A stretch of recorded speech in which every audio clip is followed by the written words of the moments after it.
Historias de Jack. Empezamos.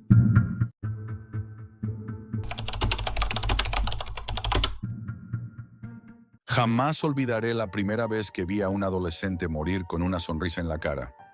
Era martes, un martes gris, con el cielo cubierto y un frío que se colaba hasta los huesos. La cafetera de la oficina chisporroteaba como si también estuviera cansada. Llevaba 13 años en la brigada antinarcóticos de la DEA y sinceramente creía que ya nada podía sorprenderme. He visto demasiadas caras rotas, demasiados cuerpos tendidos, demasiadas familias destruidas, pero lo que estaba a punto de conocer ni siquiera tenía nombre. Lo llamaban Ethereal. Al principio no era más que un rumor en los rincones más oscuros de la Deep Web. Un nuevo vape, supuestamente inofensivo, creado para expandir la mente sin riesgos. Aquella palabra se repetía una y otra vez en los foros. Sin riesgos. Era casi una religión. Un producto limpio, fácil de camuflar, sin olor, sin residuos. Los chavales lo pedían como si fuera una simple moda tecnológica. El primer caso me llegó desde Baltimore. Un chico de 17 años. La madre lo había encontrado tumbado en su cama, con la música puesta y una sonrisa congelada en el rostro. El vape seguía encendido en su mano. Ni rastro de violencia, ni de aguja, ni de pastillas. Solo una quietud demasiado perfecta. Parecía dormido, pero sus ojos entreabiertos decían otra cosa. El informe forense fue un rompecabezas. No había restos de heroína, ni metanfetamina, ni opioides. Solo una mezcla de compuestos químicos que no coincidían con ninguna base de datos. Algunos eran derivados de anestésicos veterinarios. Otros ni siquiera tenían nombre. Lo único que los expertos lograron determinar fue que el vapor actuaba en cuestión de segundos, desconectando los impulsos sensoriales del cerebro. El cuerpo se paralizaba, la mente se apagaba, sin dolor, sin angustia, solo silencio. Durante las semanas siguientes empezaron a llegar más casos. Adolescentes, jóvenes universitarios, incluso un par de empleados de oficina. Todos muertos con la misma expresión tranquila, con el vape entre los dedos. Lo más inquietante era que no todos eran consumidores habituales. Algunos jamás habían probado drogas. Era como si el atractivo de Ethereal estuviera en esa promesa de calma absoluta. Los dispositivos eran discretos, elegantes, sin logotipo ni marca. Se compraban a través de canales cifrados, pagados con criptomonedas, enviados en sobres acolchados desde direcciones imposibles de rastrear. Las recargas variaban. Cada lote tenía una composición distinta, como si estuvieran experimentando en masa. El diseño era idéntico al de cualquier vape corriente. Los chicos los usaban en los pasillos del instituto, en cafeterías, incluso dentro del transporte público. Nadie sospechaba nada. El rumor creció. En la red lo llamaban el aliento de Los Ángeles, la nube blanca o la puerta al silencio. Los mensajes eran hipnóticos, sin dolor, sin miedo, sin ansiedad. Desconéctate sin desaparecer. Y lo peor era que funcionaba. Las estadísticas de sobredosis bajaban, pero las muertes sin causa aparente se multiplicaban. Era como si hubieran encontrado una forma de morir sin dejar rastro. Mi unidad organizó la primera redada tras rastrear una dirección IP vinculada a varios pedidos. Una casa abandonada en las afueras de Filadelfia. Entramos con el equipo táctico completo, máscaras y detectores de aire. El olor era lo primero que me golpeó. Dulce, empalagoso, casi agradable. ¿Cómo? Algodón de azúcar mezclado con alcohol médico. En el suelo 5 jóvenes, todos con los ojos cerrados, todos con esa sonrisa. Los vapes aún humeaban. El sonido de los ventiladores era lo único que rompía el silencio. Uno de mis compañeros, Ramírez, empezó a marearse solo por respirar el ambiente. Tuvimos que sacarlo a rastras antes de que perdiera el conocimiento. Más tarde, en el laboratorio, confirmaron que el vapor contenía lidocaína, fentanilo modificado y una sustancia desconocida que actuaba sobre el córtex prefrontal. Bloqueaba el miedo, la ansiedad, la culpa. Era como cortar el cable del dolor humano. Una droga diseñada no para drogarte, sino para anestesiarte emocionalmente. Las redes clandestinas comenzaron a llenarse de testimonios. Lo probé y me sentí libre. Durante un minuto todo desaparece. La mente se apaga y solo queda paz. Algunos hablaban de experiencias extracorporales, otros de visiones, pero todos coincidían en algo. Cuando el efecto se iba, el vacío era insoportable. Muchos volvían a inhalar para no sentir la caída. Entre esos mensajes aparecieron cuentas nuevas, sin nombre, sin foto. Todas repetían lo mismo: respira y olvida. La vida duele menos si desapareces un poco. Vapor es libertad. No era marketing, era un patrón. Alguien lo estaba distribuyendo deliberadamente. A las pocas semanas interceptamos un envío. 20 cartuchos sellados, sin etiquetas. Cada uno tenía una formulación diferente. Era obvio que estaban probando versiones. Hicimos seguimiento a una de las direcciones de destino. Terminó en un sótano en Brooklyn. Dentro, un chico de 23 años, pálido, temblando, rodeado de cajas y herramientas de vapeo. Dijo que no sabía lo que vendía, que solo reenvasaba el líquido que le enviaban. No vendo nada, comparto paz. Esa fue su única frase. 3 días después se suicidó en su celda. En la pared había tallado con un trozo de metal oxidado: respira y olvida. Desde entonces los interrogatorios se volvieron inquietantes. Los detenidos hablaban con serenidad, como si nada les afectara. Ni miedo ni remordimiento. Solo calma y esa sonrisa constante. Los psicólogos del cuerpo dijeron que Ethereal no generaba una adicción química al uso, sino emocional. El cerebro no soportaba volver a la realidad después de sentir esa calma total. La droga no ofrecía euforia, sino ausencia de sufrimiento.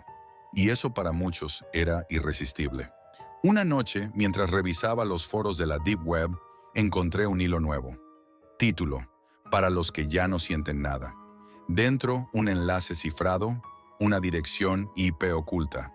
Acceso restringido, solo distribuidores autorizados. Usamos un servidor trampa para entrar. Lo que apareció me heló la sangre. Eran videos, grabaciones con personas reales inhalando el vapor blanco en habitaciones estériles, observadas por médicos con mascarillas. Algunos se desplomaban entre risas, otros lloraban. Uno, un hombre de mediana edad, miró a la cámara y dijo: ahora lo entiendo, el silencio tiene sabor. Al final de cada video, el mismo logotipo, un triángulo blanco dentro de un círculo negro. Debajo, la palabra Ethereal Labs. Fue la primera vez que entendí que no era una simple moda ni una cadena de narcos oportunistas. Era algo mucho más grande. Alguien estaba probando los límites de la conciencia humana y vendiéndolos empaquetados en un vape blanco del tamaño de un dedo. Y lo peor era que la siguiente carpeta llevaba mi nombre. Intentamos rastrear el servidor que albergaba los vídeos. Teníamos un equipo de ciberagentes trabajando sin descanso, pero cada vez que creíamos estar cerca, la señal desaparecía, saltando de país en país, de proxy en proxy, como si alguien anticipara cada uno de nuestros movimientos. Y entonces, una noche, en una de las pantallas del laboratorio digital, apareció una carpeta nueva.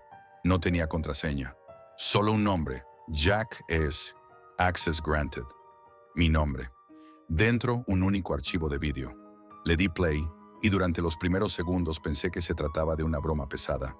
En la grabación se me veía a mí, sentado en mi despacho con la misma chaqueta que llevaba ese día, el mismo reloj, la misma taza de café sobre la mesa. En la mano, un vape blanco, el mismo modelo que habíamos incautado en docenas de redadas. Lo observaba, lo giraba y luego lo llevaba a los labios. Inhalaba, exhalaba una nube blanca y sonreía. Me quedé paralizado. No recordaba ese momento. Jamás había tenido uno de esos dispositivos. Pero el vídeo seguía. En un plano cerrado, se veía mi rostro relajarse hasta la inmovilidad, y después la pantalla se volvió negra. Apareció una frase en letras rojas: ya formas parte de nosotros. Durante días, revisé las cámaras de la oficina, los registros, las copias de seguridad. No había rastro de ese metraje en ningún otro sitio. Nadie más lo había visto. Nadie podía explicarlo. Los técnicos decían que era un montaje, que habían usado inteligencia artificial para recrear mi imagen. Pero algo en el detalle del entorno, en la respiración, en el temblor apenas perceptible de mis manos, me decía que aquello era real, que de alguna forma, en algún momento, lo había inhalado sin saberlo.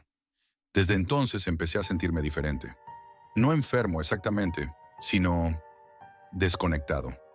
A veces estaba trabajando y me sorprendía mirando la nada, con la mente en blanco. Había lapsos de tiempo que no recordaba, minutos, incluso horas. Cuando volvía en mí, tenía la misma sonrisa que había visto en los cuerpos de las víctimas. Una sonrisa que no sentía mía. Pedí una evaluación médica, análisis toxicológicos, escáneres. Todo salió normal, pero yo sabía que algo estaba cambiando dentro de mí. Una noche, al salir de la oficina, un coche oscuro me siguió varias manzanas. Giré por una calle lateral y se detuvo. Alguien bajó la ventanilla. No vi su rostro, solo una mano que dejó caer algo al suelo antes de arrancar. Me acerqué. Era una cajetilla de Babs sellada, idéntica a las que habíamos requisado. Dentro había una nota, escrita con tinta azul. No investigues más, Jack. Respira y olvida. Guardé el paquete en el maletero y conduje hasta un terreno baldío. Lo arrojé entre los escombros y lo quemé con gasolina. Pero mientras veía las llamas subir, juraría que olí el mismo aroma dulce que impregnaba las escenas de las muertes. Un olor que ya empezaba a perseguirme a todas partes. En el coche, en mi casa, en la ropa, en mis sueños. Poco después, mi compañero Miller desapareció. Habíamos trabajado juntos más de una década. Me dijo que estaba cerca de descubrir el origen de los envíos, que había localizado una conexión entre varias empresas tecnológicas que fabricaban componentes para vapes y un laboratorio farmacéutico cerrado en Nevada. 3 días después, su coche apareció frente a un motel de carretera. Dentro, un vape blanco perfectamente colocado sobre el asiento y una nota. Ahora entiendo el silencio. No había señales de lucha, solo esa misma calma inquietante que ya conocía demasiado bien. Intenté seguir la pista que Miller había encontrado. Viajé hasta Nevada, al desierto, a las ruinas del supuesto laboratorio. El edificio estaba medio derrumbado, los cristales rotos, los pasillos cubiertos de polvo. Pero en el interior aún quedaban restos. Cajas con el logotipo del triángulo blanco dentro del círculo negro, documentos parcialmente quemados, un generador apagado. Y en una pared, con pintura roja, alguien había escrito una sola frase: el silencio no se detiene. Volví a Washington con la sensación de haber tocado algo prohibido. Pedí que se ampliara la investigación. No obtuve respuesta. Días después, me dijeron que el caso Ethereal había sido cerrado por orden superior, sin explicación, sin informe. Todo el material fue clasificado. Los laboratorios destruyeron las muestras. Los archivos digitales desaparecieron de nuestros servidores. Era como si Ethereal Labs jamás hubiera existido. Pero los casos seguían apareciendo. Cada semana, nuevos informes de jóvenes encontrados muertos con un vape entre los dedos. Mismo patrón, misma sonrisa. Algunos de ellos, menores. Las redes sociales se llenaban de vídeos cortos, con filtros blancos, y frases que repetían el mismo lema: respira y olvida. Y los perfiles que los publicaban desaparecían a las pocas horas. Una noche, de regreso a casa, encontré un paquete en la puerta, sin remitente. Dentro, un solo objeto, un vape blanco, impecable, nuevo, y una nota doblada: respira y olvida, Jack. No lo toqué. Lo dejé en el suelo y entré a casa con las manos temblando. Cerré las ventanas, apagué las luces, pero el olor ya estaba allí, dulce, casi reconfortante. Me senté en la oscuridad intentando recordar en qué momento perdí el control. Desde entonces, algo me acecha en cada silencio. A veces, mientras escribo mis informes, siento como si hubiera alguien detrás de mí, respirando muy despacio. Y cuando me doy la vuelta, no hay nadie. Solo el aire quieto y ese leve perfume de algodón de azúcar y desinfectante. He llegado a pensar que el olor está dentro de mí, que lo llevo en la sangre. Esta noche grabo mi testimonio porque sé que no me queda mucho tiempo antes de que todo esto desaparezca. Los servidores, los archivos, incluso mi memoria. He intentado luchar contra ello, pero la tentación es constante. No por placer, sino por cansancio.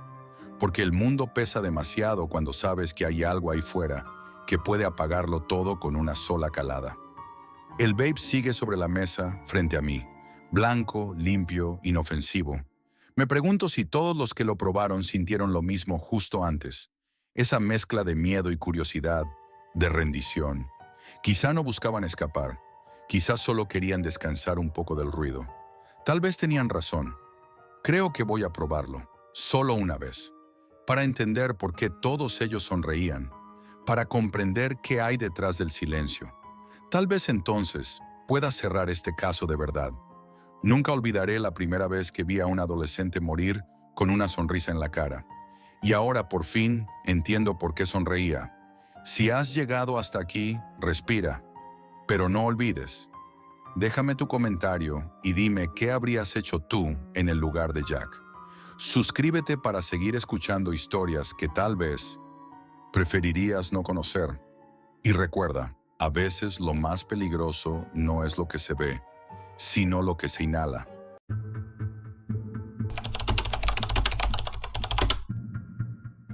Si alguna vez te has preguntado dónde se esconde el verdadero mal, la respuesta no está en el infierno. Está a 3 clics de tu ordenador. No soy un experto en ciberseguridad, ni un hacker de renombre. Solo un hombre con una curiosidad que resultó ser una debilidad fatal. Llevaba meses rastreando la leyenda urbana de El Cenáculo Silencioso, una secta de la Deep Web que operaba en las capas más profundas, donde la moneda de cambio era la psique humana. No eran fanáticos religiosos, sino una élite intelectual y amoral, obsesionada con la fragilidad del individuo bajo presión. Buscaba lo que llamaban el archivo. No era un código de guerra ni un manifiesto político, sino algo mucho más frío y cruel. Una tabla de seguimiento que documentaba en tiempo real el colapso psicológico de sus sujetos. La tarde que encontré el enlace, una dirección alfanumérica efímera que parecía haber sido generada por un algoritmo enloquecido, sentí el subidón de adrenalina del explorador que encuentra un tesoro prohibido. La página solo contenía una línea. Solo se permite la observación. Promesa.txt. Descargué el archivo con las manos sudando y mi vida terminó sin que yo lo supiera. El archivo era una hoja de cálculo del infierno. Columnas de ideas de sujetos, actividad reciente, un baremo de estado psicológico, con notas como ansiedad aguda o despersonalización, y un porcentaje de progreso. Debajo, un chat encriptado donde el arquitecto, el vigilante y la musa discutían la logística de lo que llamaban la autodestrucción inducida, con la frialdad de ingenieros. Su método no era hacking ni vigilancia física directa, sino la exposición quirúrgica de los errores, inconsistencias y mentiras de sus víctimas, forzándolas a autoinfligirse el daño por una mezcla tóxica de miedo y vergüenza. Vi cómo un sujeto, un empresario local, se hundía cuando fragmentos de sus transferencias fraudulentas, con una sola coma mal puesta, eran enviados anónimamente a sus socios, y cómo otro, un periodista, perdía su reputación porque le enviaban a su editor extractos exactos de sus fuentes confidenciales, revelando su hipocresía. La secta no atacaba, solo exponía. Yo era Jack, el observador. Me sentía seguro, superior, fuera del juego, convencido de que mi anonimato en la Deep Web era un escudo. Me instalé en la fascinación horrible durante semanas, bebiendo su veneno de forma indirecta mientras el progreso de los otros subía lenta e implacablemente hacia el 100%. El punto de quiebre absoluto. El despertar fue un golpe seco en el estómago que me dejó sin aliento. Una noche, el chat se actualizó con un mensaje que me hizo retroceder físicamente de la pantalla. La nueva promesa ha sido iniciada. Sujeto 1989. Nombre clave, Noche Estrellada. 1989 era mi año de nacimiento. Noche Estrellada era el nombre de mi perro. Un nombre que yo mismo había usado como contraseña secundaria en un foro hace años. Un dato insignificante que ahora se sentía como una marca a fuego. De repente una nueva fila apareció en la tabla. La última, con mi ID, mi hora exacta de acceso al archivo, y un progreso inicial del 5%, titulado curiosidad mórbida, ansiedad incipiente. El archivo no era una filtración, era un cebo perfectamente diseñado. Habían permitido mi observación solo para convertirme en el siguiente experimento. Sabían mi hora de acceso, mi zona horaria y mi punto débil. El cenáculo estaba en mi vida mucho antes de que yo accediera a su enlace. La primera semilla, como la llamaban con una frialdad clínica, fue un simple SMS anónimo. Un punto. Ni siquiera una palabra, solo la certeza de que mi esfera había sido penetrada. La paranoia se instaló como un cáncer. Empecé a revisar mi vida buscando el hilo del que podían tirar. Mi mente se convirtió en su mejor arma, el laboratorio donde se realizaría mi tortura. Recordé el pequeño fraude al seguro hace años, las fotos inapropiadas que envié en un momento de debilidad, la información confidencial de un antiguo empleo que, técnicamente, aún conservaba. Ninguno eran crímenes que me llevarían a prisión, pero todos eran catástrofes sociales y profesionales si se hacían públicos. El progreso subió al 20% cuando recibí un folleto publicitario en el buzón. Era un anuncio genérico de una empresa de seguridad, pero en el reverso, garabateado a mano, había una cifra: $4,000, la cantidad exacta que robé al seguro. El sobresalto me hizo temblar y el chat se actualizó. El vigilante. El sujeto 1989 ha entrado en la fase de aislamiento activo. Empezará a desconfiar de sus círculos. Me di cuenta de que mi destino no dependía de lo que hicieran, sino de la rapidez con la que yo mismo me autodestruyera por miedo a lo que ya habían visto. Tenían razón.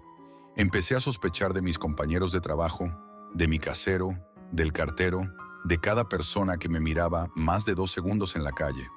La falta de un enemigo físico era lo que me estaba matando. No podía defenderme de un algoritmo. Yo estaba en la fase de aislamiento activo.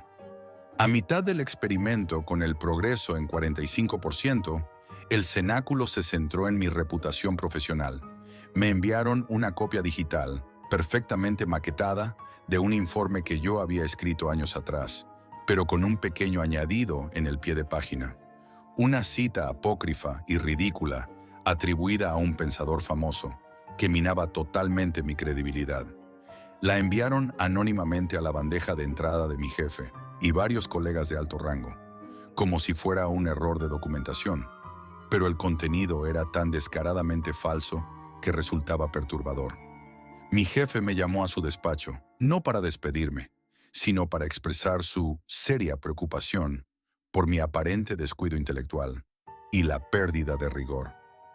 No me acusaban de mentir, sino de ser incompetente. El daño no era un despido, sino un veneno lento en mi trayectoria, sembrando dudas sobre mi estabilidad mental. Perdí un ascenso vital. Mi progreso avanzó al 60%. La presión se intensificó. Ahora no solo exponían mis errores, sino que saboteaban mi confianza en mi entorno. El progreso saltó al 70% cuando noté pequeños cambios en mi apartamento. Una botella de leche dejada fuera de la nevera que yo juraría haber guardado. Un libro en mi estantería que había sido cambiado de sitio, puesto de lado.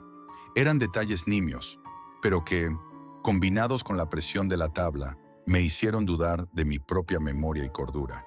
El cenáculo no había entrado.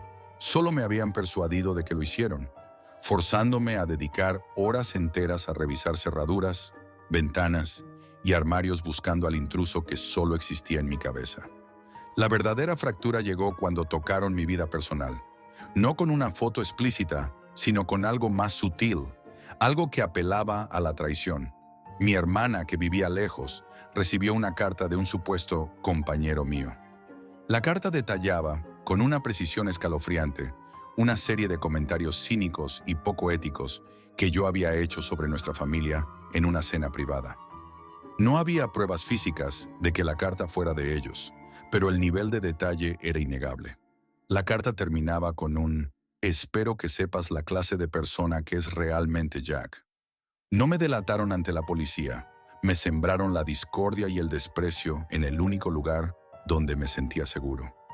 Mi hermana me llamó, llorando, y no pude justificarme, solo balbuceé excusas. Esa noche, el progreso subió del 75% al 85%. Me aislé por completo. Renuncié a mi trabajo, agotado por la paranoia de buscar la fuente de la información, convencido de que cualquier interacción social era una trampa. Mi mente se había convertido en mi celda. Dejé de usar cualquier dispositivo conectado a Internet, lo cual, irónicamente, era exactamente lo que el cenáculo buscaba. La autoinhabilitación. Ellos no me vigilaban con cámaras, me estaban obligando a vigilarme a mí mismo con una lupa de aumento, forzando la confesión de mis errores a través de la vergüenza social.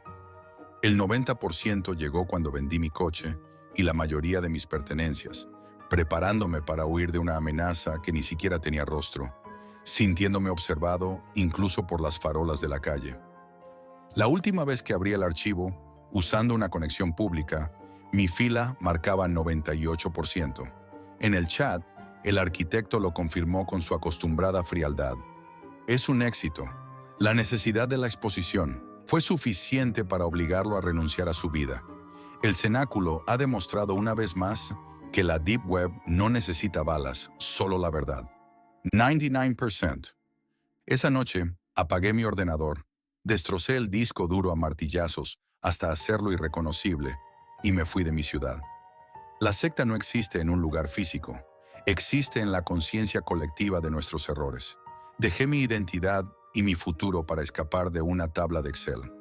Ahora vivo bajo otro nombre, en el anonimato total. Mi progreso se detuvo en el 99% porque, técnicamente, no me he destruido del todo. Pero la verdad es que el cenáculo silencioso ganó. Me enseñaron que el peor terror no viene de un fantasma, sino de ver tu propia vida perfecta desmoronarse por tus propias acciones, con la certeza de que alguien te está viendo desde las sombras.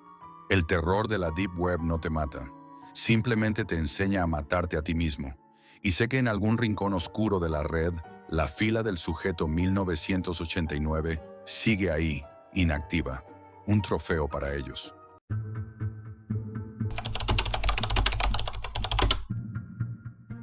No pensé que la curiosidad podría costarme tanto. Tengo 25 años y soy hacker. No de esos que ves en las películas, tecleando frenéticamente mientras esquivan láseres invisibles. Soy de los que se mueven en las sombras digitales, donde las reglas de la realidad dejan de existir. Era una noche lluviosa, de esas que hacen que el mundo se sienta más pequeño, más aislado. La lluvia golpeaba el techo de mi apartamento como un tambor inquietante, y yo estaba frente a mi pantalla, explorando los rincones más oscuros de la Deep Web. No estaba allí por curiosidad morbosa. Buscaba respuestas.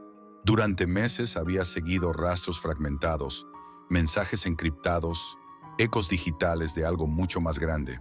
Todo apuntaba a un solo nombre: Anonymous. Anonymous no es una persona, es un espectro, una idea que se materializa en ataques coordinados y secretos que nadie debería conocer. Su rostro público es la máscara de Guy Fawkes, inmortalizada en la cultura popular, pero lo que hay detrás es una colmena de mentes que funcionan como un solo organismo. Cada miembro puede iniciar una acción. Los demás se suman si comparten el propósito. Son imposibles de rastrear, inalcanzables.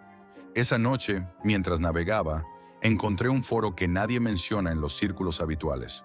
Se llamaba Eris, protegido por un cifrado tan intrincado que incluso intentarlo me puso los pelos de punta. Cada intento de penetrar sus capas de seguridad me dejaba con la sensación de estar jugando con fuego. Mis sistemas de detección se activaban por segundos, alertando de intentos de rastreo inexistentes, como si alguien probara mi reacción. Finalmente accedí y lo que encontré me heló la sangre. Mensajes firmados por múltiples miembros de Anonymous y un archivo que llevaba mi nombre. Sombras de Jack. Era un registro de mis movimientos, cada ruta que había tomado, cada comunicación cifrada, cada contacto que creía seguro. Y luego, un mensaje que parecía susurrarme desde la pantalla. No somos tus enemigos, pero tampoco tus aliados. Observa, aprende y recuerda. La oscuridad también te observa. Mi corazón se detuvo. Apagué todo y me senté en la oscuridad, con la sensación de que alguien estaba allí, al otro lado de la red, observando cada uno de mis movimientos. Desde ese día, mi vida cambió. Las luces de mi router parpadeaban sin motivo. Mensajes desaparecían en segundos. Cada notificación se sentía como una amenaza, y cada vez que cerraba los ojos veía esa sonrisa inquietante detrás de la máscara. Los días siguientes se volvieron un caos de paranoia y vigilancia. Descubrí que mis contraseñas habían sido cambiadas sin que yo las tocara. Algunos de mis programas de encriptación más avanzados mostraban fallos que nunca deberían ocurrir. Incluso mi cámara web parecía activarse sola, aunque estaba desconectada. Una noche, mientras revisaba un foro de seguridad digital, un mensaje apareció de repente en la pantalla, sin remitente, sin asunto. Sabemos que nos buscas. La curiosidad tiene un precio, Jack. Mi respiración se detuvo. No podía rastrear su origen. Intenté apagar el sistema, desconectar la red, incluso reiniciar todo. Pero el mensaje seguía allí, parpadeando en la pantalla. Entonces comencé a notar patrones extraños en mi vida cotidiana. Rutas que tomaba para caminar se sentían vigiladas. Sombras que parecían seguirme a través de las ventanas del apartamento. Mis correos electrónicos desaparecían y reaparecían vacíos. Una noche, al revisar mi escritorio, encontré un archivo que nunca había creado. Contenía imágenes de mí trabajando frente a la computadora, capturadas desde ángulos imposibles. El miedo se mezclaba con fascinación. Sabía que estaba lidiando con algo que iba más allá de cualquier hacker convencional. Anonymous no solo conocía mis movimientos digitales, parecía conocer mi rutina diaria. Cada pequeño descuido, cada señal de curiosidad, estaba siendo observado y registrado. Pero la curiosidad me ganó. Una noche volví a conectarme al foro Eris y descubrí un hilo oculto titulado Operación Órbita. Solo unos pocos mensajes, extremadamente cifrados. Al descifrarlos parcialmente, comprendí que hablaban de infiltraciones en redes de vigilancia, exposiciones de corrupción y pruebas de sistemas de control. Cada mensaje terminaba con la misma advertencia escalofriante. Los ojos que no ves te están viendo. Esa fue la primera vez que sentí el terror real. No solo el miedo a ser descubierto, sino a ser elegido por algo que no entiendes. Algo que juega con la información, con tu vida y con tus decisiones. Desde esa noche, cada sonido en mi apartamento me hacía saltar. Cada notificación era una alerta. Cada sombra parecía tener intención propia. Y yo sabía que por primera vez, la curiosidad no era inocente. Había abierto una puerta que no se podía cerrar. Lo peor estaba por venir. Una semana después de descubrir Sombras de Jack, apareció un mensaje directo en mi escritorio, sobrescribiendo todo. Próxima fase, Dédalo. Participa o retrocede, la elección es tuya. Adjunto, un archivo que contenía planos detallados de sistemas de seguridad de gobiernos y corporaciones. Mi primera reacción fue incredulidad. ¿Cómo habían conseguido esto? Cada línea de código, cada protocolo de acceso estaba ahí, como si alguien hubiera desmantelado el mundo digital a propósito para mostrármelo. Dédalo no era solo un proyecto, era un laberinto global de infiltraciones y sabotajes potenciales, capaz de desactivar sistemas opresivos en cuestión de horas. En los foros más oscuros de la Deep Web, los rumores hablaban de apagones masivos, bancos colapsando, sistemas de salud fallando, pero también de secretos ocultos expuestos, corrupción de alto nivel y crímenes que nadie había osado revelar. Decidí explorar un poco más, aunque sabía que cada clic podía ser observado. A través de nodos encriptados y proxies interconectados, comencé a rastrear fragmentos de Dédalo. Servidores fantasma que aparecían y desaparecían en minutos. Comunicaciones en tiempo real entre individuos que se movían como si fueran fantasmas. Cada paso que daba me hacía sentir más vulnerable. Una noche, mientras revisaba un archivo cifrado etiquetado como control de órbitas, escuché un ruido extraño en mi apartamento. Un zumbido eléctrico, seguido por un leve parpadeo de las luces. No había tormenta. No había razón para que mis sistemas fallaran. Al revisar las cámaras de seguridad, todas mostraban solo estática, excepto por una. La sombra de alguien parado detrás de mí, aunque no había nadie. Reinicié todo. La sombra desapareció. Días después surgió un nuevo nombre en los foros, Leviatán. A diferencia de Dédalo, Leviatán no era un ataque, era un manifiesto. Su objetivo parecía ser reescribir la red mundial, destruir la estructura oculta del poder, exponer a los corruptos y construir un nuevo sistema basado en transparencia absoluta. Fragmentos de discusiones describían algoritmos que rastreaban transacciones financieras globales, bases de datos inmortales de crímenes y abusos, y sistemas capaces de eliminar el anonimato de los opresores. Pero Leviatán tenía un precio. Los foros advertían que no distinguía entre culpables e inocentes. Una filtración errónea podía arruinar vidas en cuestión de horas. Cada vez que leía los fragmentos, sentía que mi propia privacidad estaba siendo devorada. El miedo se volvió paranoia.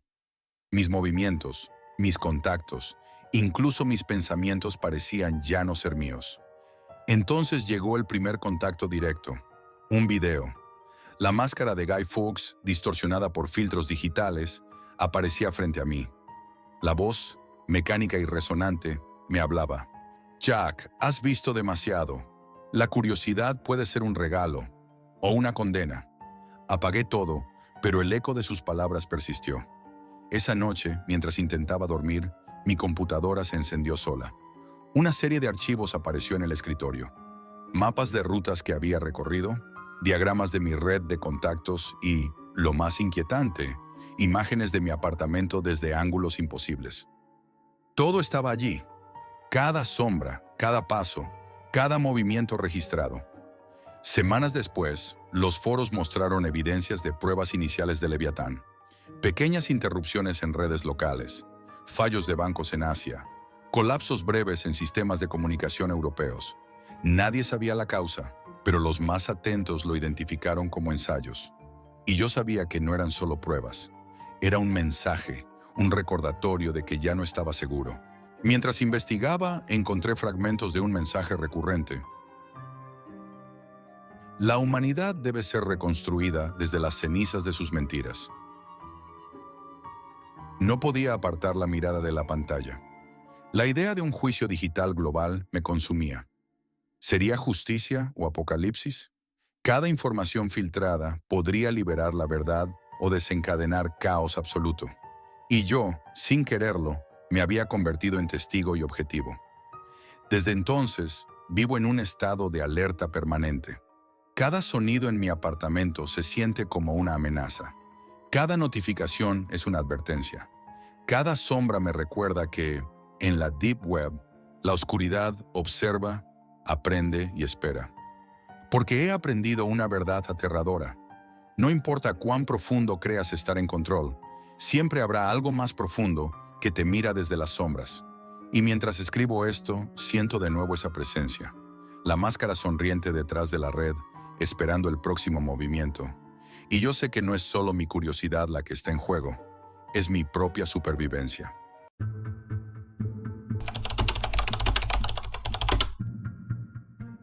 Si alguna vez decides explorar lo que nadie quiere ver, prepárate para descubrir que la maldad no siempre tiene rostro y que algunas prisiones no tienen barrotes. Nunca imaginé que mi curiosidad me llevaría al borde de la locura. Trabajo como periodista independiente y siempre he perseguido historias que otros consideran demasiado peligrosas, demasiado sucias, demasiado reales. Pero nada, absolutamente nada, me preparó para lo que encontré aquella noche, sentado frente a la pantalla de mi portátil, navegando por la Deep Web. Todo comenzó con un rumor, una comunidad oculta, un mercado negro de información que no solo vendía drogas o armas, sino personas. Personas reales, capturadas en el corazón de África y ofrecidas a quien estuviera dispuesto a pagar por ellas. Al principio, pensé que era exageración, teoría de conspiración, el típico clickbait de Internet. Pero cuanto más indagaba, más clara se volvía la evidencia. Fotos pixeladas de hombres, mujeres y niños. Cadenas de transacciones que documentaban la compra y venta de vidas humanas como si fueran objetos. Recuerdo la primera vez que vi uno de esos anuncios. No había palabras grandilocuentes, solo un nombre, una edad y un precio. Mi estómago se encogió. Era un niño. No podía apartar la mirada. Cada clic me arrastraba más profundo, y de repente me vi dentro de un mundo que nunca hubiera querido conocer. Hice capturas, tomé notas, cada movimiento temiendo que alguien pudiera rastrear mi IP, pero la fascinación, mezclada con miedo, me mantenía pegado a la pantalla. Pasé horas explorando cada rincón de aquel mercado negro. Había listados que cambiaban diariamente, nuevas ofertas que aparecían y desaparecían como si fueran mercancía en un almacén. Noté algo que me heló la sangre. Algunos de los documentos parecían auténticos. No eran simples fotos con nombres inventados. Había identificaciones falsas, informes médicos, registros de viaje de aerolíneas. Alguien había diseñado todo para que pareciera completamente legal. La precisión y profesionalidad con la que se movía esta red era aterradora. Decidí que tenía que contarlo, exponerlo, aunque fuera desde el anonimato. Así fue como comencé a contactar con personas que aseguraban haber escapado, sobrevivientes que me narraban historias que parecía imposible creer. La primera me impactó. Un hombre llamado Musa, de Nigeria, que había sido vendido varias veces y trasladado a diferentes lugares. Su relato era frío y metódico, como quien describe un trabajo rutinario, pero cada frase estaba impregnada de un terror que no necesitaba fantasmas para ser real. «Aprendes rápido», me dijo una vez, «porque si dudas, no vuelves a comer, no vuelves a dormir, no vuelves a existir». Musa me contó cómo lo separaban de su familia y lo llevaban a un lugar desconocido, siempre con la promesa de un futuro mejor. Todo parecía legal: contratos, pasaportes falsificados, empleadores con nombres elegantes. Nadie gritaba, nadie lloraba ante la autoridad. La violencia estaba en la rutina, en la obediencia absoluta, en la sensación constante de no tener derecho a decidir nada. Cada día era un recordatorio silencioso de que su vida le pertenecía a otros. Decidí entonces explorar más allá de los chats y las fotos. Contacté a un grupo de activistas digitales que monitoreaban la Deep Web. Me enseñaron técnicas para rastrear enlaces seguros, para ver patrones en las publicaciones y comprender cómo operaban estas redes sin ser detectadas. Cada descubrimiento me hacía sentir que estaba más cerca, pero al mismo tiempo más atrapado. Era como caminar por un laberinto en el que cualquier error podía ser fatal. Una noche, mientras revisaba un hilo que parecía inactivo, encontré un mensaje que sobresalía. Alguien pedía información sobre un envío especial y adjuntaba una foto borrosa de lo que parecía un adolescente amordazado. Mi corazón se detuvo. Me sentí responsable de algo que ni siquiera había tocado. Por un momento quise cerrar el ordenador y apartarme de todo, pero no pude. La necesidad de entender, de documentar, de enfrentar esa maldad invisible me ataba a la pantalla. Fue entonces cuando empecé a notar detalles perturbadores en los anuncios. Códigos numéricos que parecían insignificantes, pero que describían edades exactas, condiciones físicas, habilidades. Cada cifra era un recordatorio de que estas vidas no eran anónimas. Eran calculadas, evaluadas y vendidas como objetos de comercio. Y mientras más aprendía, más comprendía que no existía un límite. Nadie estaba a salvo, ni ricos ni pobres, ni cerca ni lejos de esa red. Al final de esa primera semana, ya no era solo curiosidad. Había algo en mí que se había roto. Mi mundo cotidiano parecía superficial, casi ridículo, frente a la magnitud de lo que descubrí. La maldad no necesitaba ser dramática ni espectacular. Existía silenciosa, calculadora, esperando detrás de la pantalla. Y aunque aún no lo sabía, esa fue solo la puerta de entrada a un mundo del que nunca podría salir indemne. La lectura de los documentos filtrados, las fotos, los chats, todo formaba un rompecabezas que mi mente se negaba a aceptar. Las transacciones se realizaban de manera profesional. Contratos falsos, pagos en criptomonedas, reglas internas que convertían la esclavitud en algo casi administrativo. Nadie violaba la ley de forma evidente. Nadie desaparecía ante los ojos de la policía, porque para ellos todo parecía legal. El horror estaba encubierto, limpio, invisible. Decidí ir un paso más allá. Contacté a un informante que aseguraba tener acceso a la operación central en Ghana.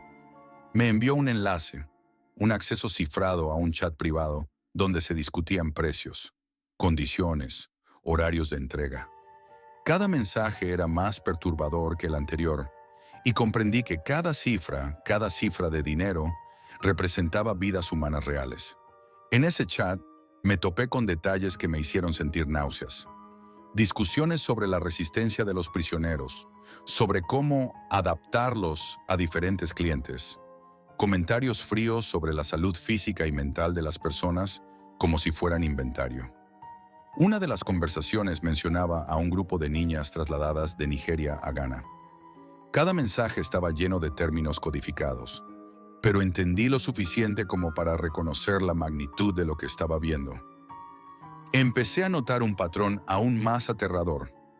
Las víctimas no desaparecían físicamente para la sociedad, sino que desaparecían de la mirada de quienes podían ayudarlas.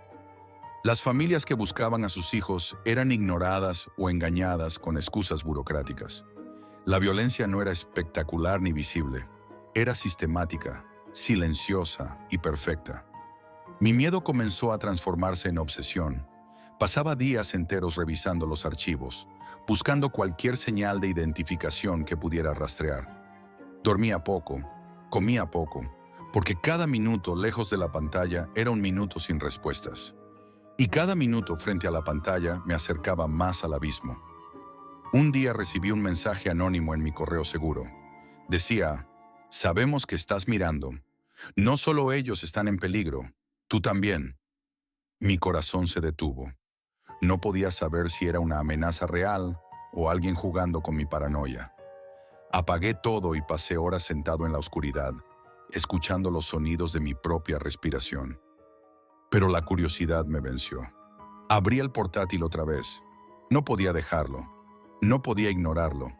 En los días siguientes, me puse en contacto con varias ONGs de derechos humanos.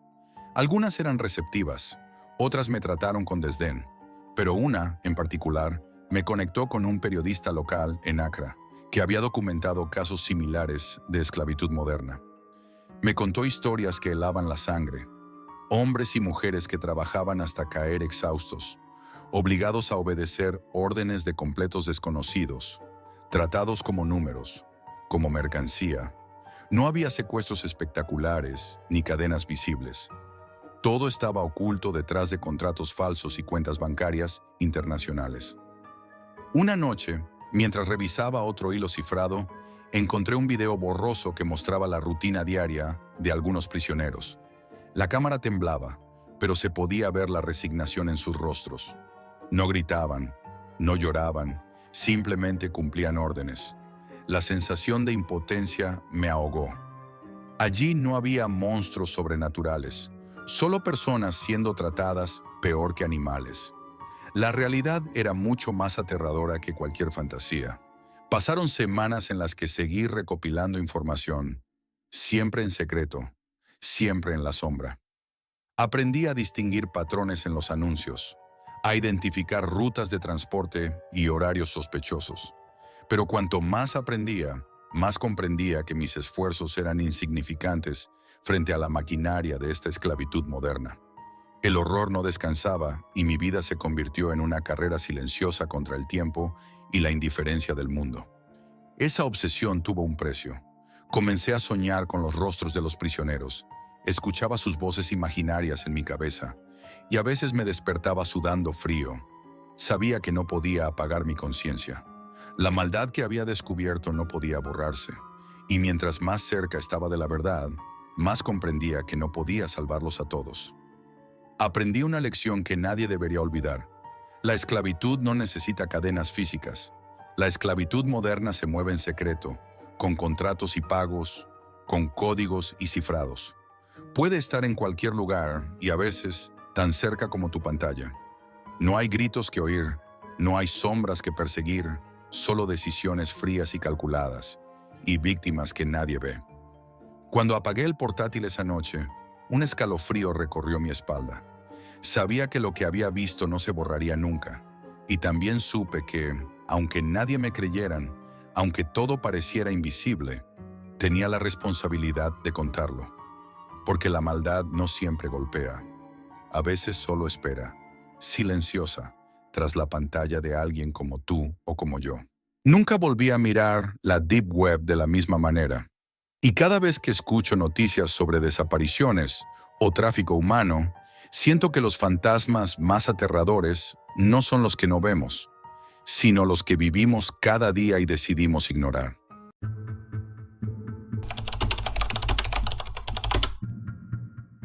Nunca olvidaré el olor a tierra abierta y sangre seca que flotaba en aquel amanecer. Aunque he intentado enterrar esta historia en lo más profundo de mi memoria, vuelve cada noche, como si la tierra misma me la escupiera a la cara para recordarme lo que hice y lo que permití que ocurriera. No hay fantasmas en esta narración, ni criaturas ocultas. El horror del que hablo es real, tan humano y tan crudo que aún me despierta sofocado, con las sábanas empapadas y el corazón golpeándome las costillas. Llegué a África como quien entra en una habitación oscura, sabiendo que hay algo al acecho, pero creyendo que aún tiene opción de retroceder. Me habían contratado para supervisar rutas de transporte de minerales preciosos, así lo llamaban. En realidad, mi trabajo era garantizar que nada saliera de la mina sin pasar primero por las manos adecuadas, y que los compradores, esos clientes invisibles de la Deep Web, recibieran exactamente aquello por lo que pagaban. Me dijeron que necesitaban a alguien con experiencia en entornos inestables. La verdad es que lo que necesitaban era a alguien lo bastante desesperado como para aceptar un trabajo sin preguntas. El camino hasta el campamento fue una pesadilla de polvo y silencio. La mayoría de los pueblos que bordeábamos estaban semivacíos, como si la vida se hubiese evaporado bajo el sol. Los pocos que quedaban nos observaban pasar sin mover un músculo, con una mezcla de resignación y desconfianza que me puso la piel de gallina. Cuando por fin llegamos, el paisaje me golpeó como un puñetazo en el estómago. Un enorme cráter, un tajo abierto en la tierra, rodeado por chozas hechas de chapa, guardias armados y colas de trabajadores con las manos ya vendadas antes de empezar el turno. Uno de los guardias, un tipo delgado con una cicatriz que le cruzaba el cuello, se acercó a mí mientras bajaba del vehículo. Me miró de arriba abajo como quien evalúa si un animal herido sirve de algo. «No mires demasiado», me dijo en un inglés crudo. «Este sitio no perdona a los curiosos». No sabía entonces cuánto sentido tenían sus palabras. Pasé mis primeros días observando, aprendiendo el ritmo de la mina, intentando no vomitar al ver a niños descalzos cargando sacos con más peso del que podían soportar. La empresa decía que eran voluntarios, que se les pagaba. La realidad era otra. Cualquiera que se negaba a trabajar desaparecía del campamento. No moría, no se esfumaba, simplemente no regresaba. Mejor no preguntar. Mi primera interacción con la Deep Web dentro del campamento fue casi surrealista. Me llevaron a una tienda apartada. Dentro había un portátil viejo, lleno de polvo, conectado a una antena improvisada. El encargado de comunicaciones, un chaval de no más de 20 años llamado Darren, me enseñó el sistema. Entró en una página oculta tras varias capas de encriptación. Parecía un foro, pero no uno normal. No había fotos de perfil, no había diálogos, no había bromas. Solo peticiones, pagos y entregas. Todo en un lenguaje frío, codificado, que no dejaba espacio para la duda. Cada comprador tenía un símbolo que lo identificaba. Algunos eran simples triángulos, otros animales o números. Y luego estaban los 3 círculos concéntricos. Nadie hablaba de ese comprador, ni siquiera en voz baja.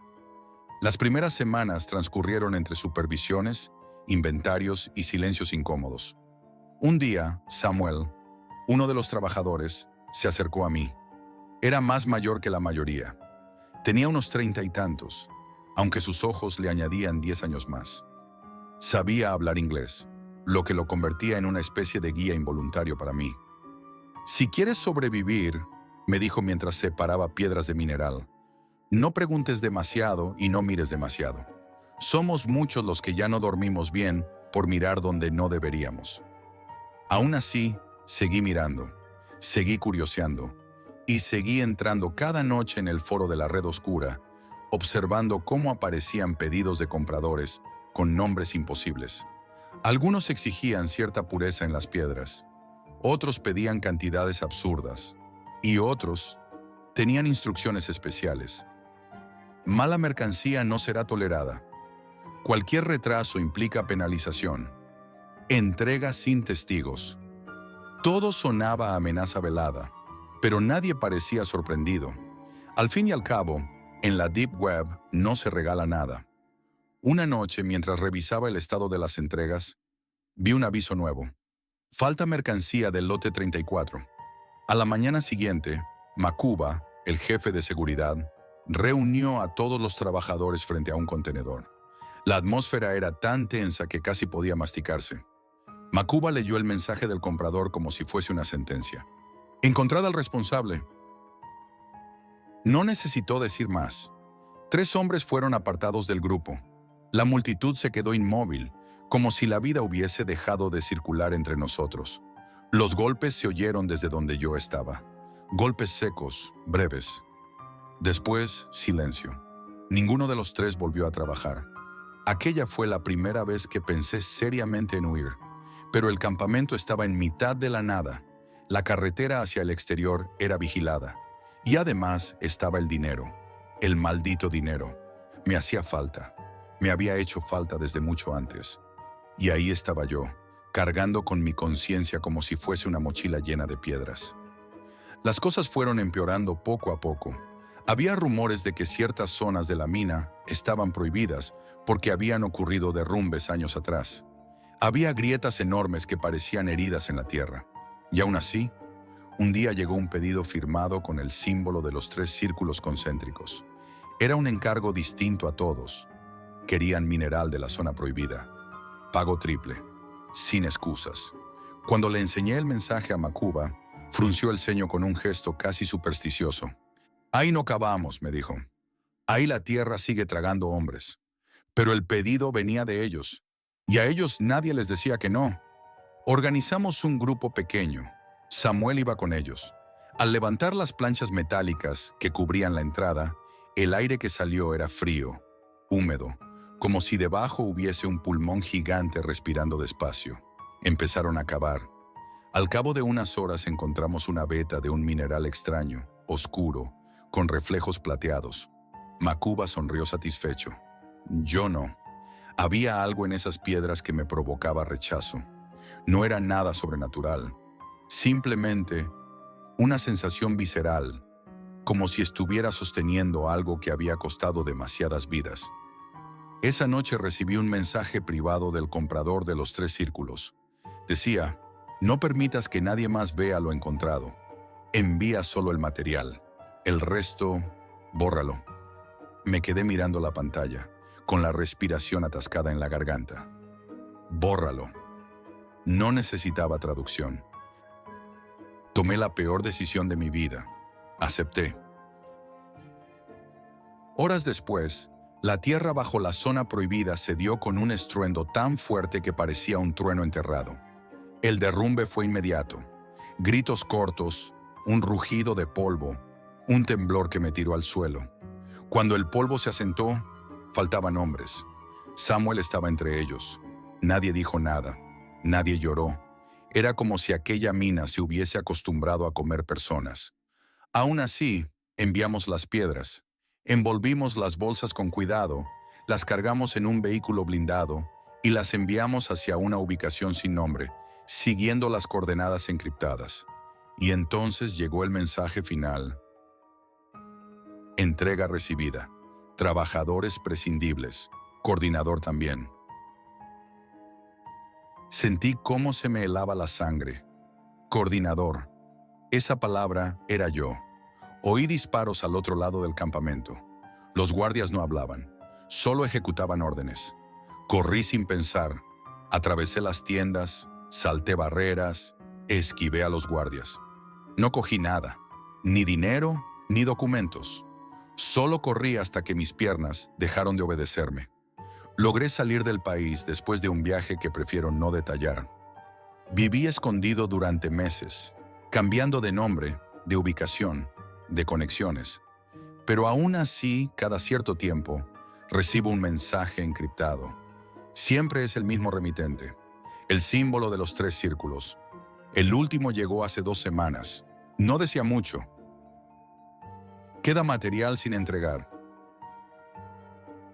Sé que no hablan de minerales. Sé que se refieren a mí. Aún me buscan. O quizás solo juegan conmigo. Pero cada vez que cierro los ojos, veo las manos de Samuel cubiertas de tierra. Y escucho el derrumbe tragándose vidas que yo podría haber salvado si hubiese tenido el valor de decir no. Pero no lo tuve. Y ahora, ellos tampoco lo tendrán conmigo. Estoy seguro de que, tarde o temprano, vendrán a por mí. Porque en ese mundo, en el mundo donde la Deep Web compra y vende cosas que nunca deberían ver la luz, nadie escapa, ni siquiera los que contamos la historia. Yo ya no duermo, y cada amanecer huele de nuevo a tierra abierta y a sangre seca. Esto es todo por hoy, amigos, y recuerden, la realidad siempre supera a la ficción.